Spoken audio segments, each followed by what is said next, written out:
Right, in this video I'm just going to demonstrate the single leg version of some of the movements that I did in video number 1. Starting with a pistol squat.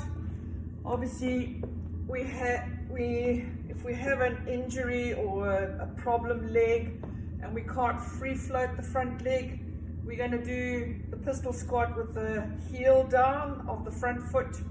Basically we are squatting into the back leg, so we want to be tall in the shoulders. We're going to hold the dumbbells either in a suitcase hold, or you can use a goblet hold.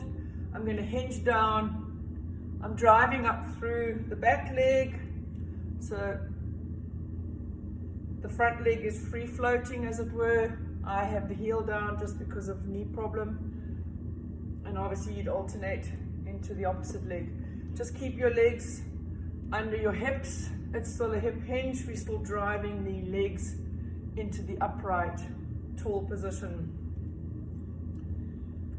Then we have the single leg deadlift. I'm going to use a hold to guarantee that I get efficiency in my movement. I'm going to hold the dumbbell on the side of the working leg. So this is the free floating leg up the back. I'm not trying to let the dumbbell go down to the floor and pull it up with my shoulder. I'm trying to use a hip hinge. So I'm going to tip, keeping the body nice and straight, directly in line with my leg. I'm going to hinge forward, making sure that I'm using the glute and the hip flexor muscles to bring myself up. I'm not bringing the dumbbell up and squeezing the shoulder. So you need to make sure that you are getting that single leg glute engagement. And then we're going to do the same. We have a calf raise. I'm going to have the dumbbell on the same side as the leg that I'm raising. I'm going to use a support. I need to be tall in my shoulders. I'm going to come up in a single leg calf raise. Really important, especially for cyclists, because each leg is working independently in its different phases.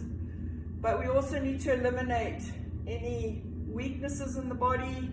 So we can't be doing bilateral movements all the time, otherwise we will never identify and correct weaknesses. And then I'm going to do a single leg bridge, hip bridge, glute bridge. So we're coming down into a bridge position. This one you can do it in 2 different ways. You can keep the knees pinned together, and as you're driving up, those legs stay in the same position and we're driving up with one leg. Or we can do it as a free floating leg vertical, driving it up all the way up to the ceiling. And obviously switching those legs out to the second side. So you're going to decide. They both have a different feel. So whether you're doing it with a hinge in this position, free floating, you need to probably do both.